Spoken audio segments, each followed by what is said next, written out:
The town of Black Hollow had one rule: never enter the abandoned estate, Helena Asylum, after sunset. Locals spoke of strange whispers drifting through the air, shadows moving against moonlight, and the overwhelming feeling of being watched. The asylum had been shut down decades ago after a fire killed dozens of patients, their screams reportedly lingering long after their deaths. But curiosity is a dangerous thing. Mark, Jenna, and Kyle didn't believe in ghost stories. On a dare, they broke into the asylum just past midnight, armed with only flashlights and a phone for recording their ghost hunt. The air inside was thick with dust and decay. Wheelchairs sat motionless in the halls, patient records were scattered across the floor, and the walls were covered in deep scratches, as if something had tried to claw its way out. Then came the whispers. At first, they thought it was just the wind, but the voices were distinct, murmuring, pleading, screaming. "Did you hear that?" Jenna whispered, clutching Mark's arm. Kyle laughed. "It's probably just the old pipes." Then they saw the first shadow move. A flicker of blackness against the dim moonlight filtering through broken windows. It moved unnaturally, twitching, shifting. It wasn't a person. It wasn't human. Mark turned to run, but the hallway had changed. The entrance was gone, replaced by a stretch of endless darkness. The building groaned, as if it was alive. Their flashlights flickered and died. The whispers became screams, 100 voices overlapping, sobbing, begging. The sound was inside their skulls, drilling into their minds like nails. Kyle screamed first, his body convulsed, his mouth stretching unnaturally wide as he choked on his own breath. A shadow slithered from his throat, writhing as it peeled itself free from his body. He dropped lifelessly to the floor. Jenna grabbed Mark's hand and ran. The asylum twisted around them, hallways stretched on forever, doors led to nowhere. Their own reflections in the shattered windows looked wrong, smiling. Then Jenna was yanked backward by something unseen. Mark spun just in time to see her dragged into the dark. Her screams were cut off with a sickening crunch. Mark ran. He ran until his legs burned, until his breath was ragged. He ran until he was standing at the entrance. The door was open. Outside, the sky was beginning to lighten. He was free. Shaking, sobbing, he stumbled out, gasping in the crisp morning air. The asylum stood silent behind him, as if nothing had happened. He looked around wildly. No Kyle, no Jenna, they were just gone. His phone buzzed in his pocket. A text from Jenna. "Where are you? We can't find you. It's so dark in here." Mark's blood ran cold. His hands trembled as he typed back. "Get out, now." The reply came instantly. "We never left." His stomach twisted. Then another message. A video file. He hesitated before pressing play. The screen flickered to life. It was the asylum hallway. The footage was grainy, but he could see himself running, past the camera, fleeing.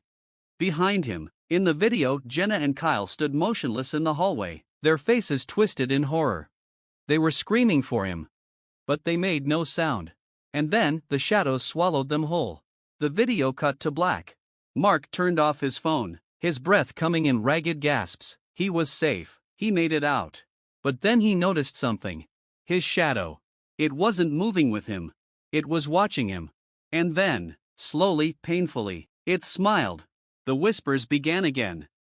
Mark didn't move. His shadow shouldn't have been able to smile. His breath hitched as the darkness around his feet began to twist, stretching unnaturally. Then it spoke. "You left them behind, Mark."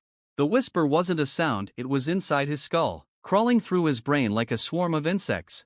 Mark stumbled back, but the shadow moved with him, not beneath him, but beside him. It peeled itself away, rising, taking shape, a blackened, contorted version of himself, grinning too wide. Kyle and Jenna's voices echoed around him, pleading, "Don't leave us, don't leave us, don't leave us." Mark turned and ran. He sprinted through the town, past the old houses, past the empty streets. The sun was rising, but the light didn't feel warm. It felt wrong, dimmer than it should have been. By the time he reached his house, his chest was burning, his skin slick with sweat. He slammed the door shut and collapsed onto the floor, gasping for air. Silence. No whispers, no shadows, just his empty house. Mark let out a shaky laugh. It was over. Then, his phone buzzed. He didn't want to look. But he did. The screen was filled with hundreds of unread messages, all from Jenna and Kyle. Every message was the same. Let us out. His hands trembled as he opened the camera app, switching it to selfie mode. He had to see. The screen flickered to life, showing his exhausted, terrified face. And behind him, Jenna and Kyle. Their faces were wrong, mouths stretched in silent screams, eyes hollow, skin cracked like old porcelain. His breath hitched. A hand gripped his shoulder. A voice, whispering, "You should never have left." The screen went black. A cold breath caressed his ear. The last thing Mark heard was the sound of his own voice whispering back to him, "Neither will you." Mark was never seen again.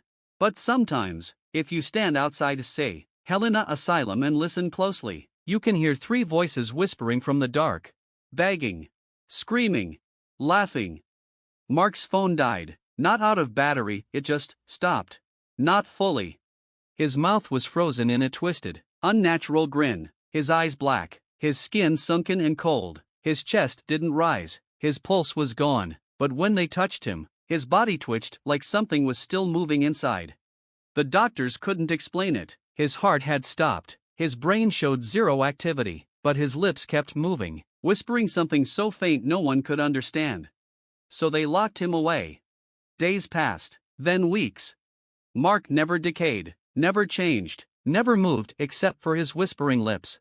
Then, on the 7th week, the hospital security cameras glitched. When they came back on, Mark's bed was empty.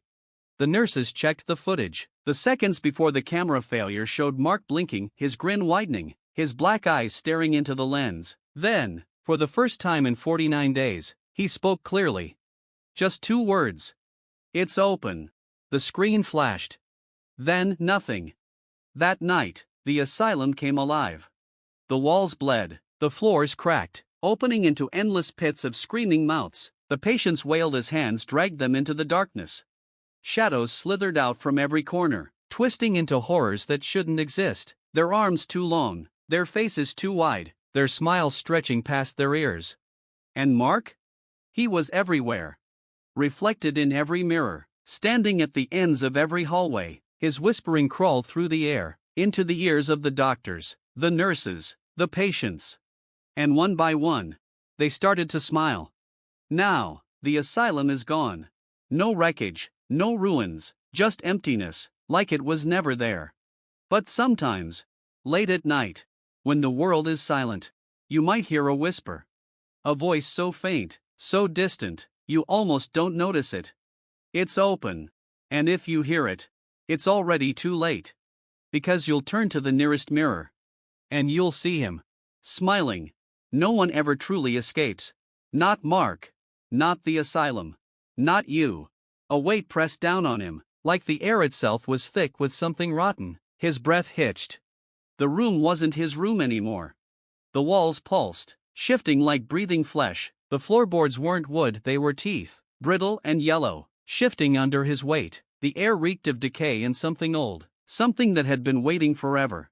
Then the whispers started again. "Mark, you should have stayed." His stomach twisted. He turned slowly toward the mirror in the corner of the room. He wasn't there. The reflection wasn't him.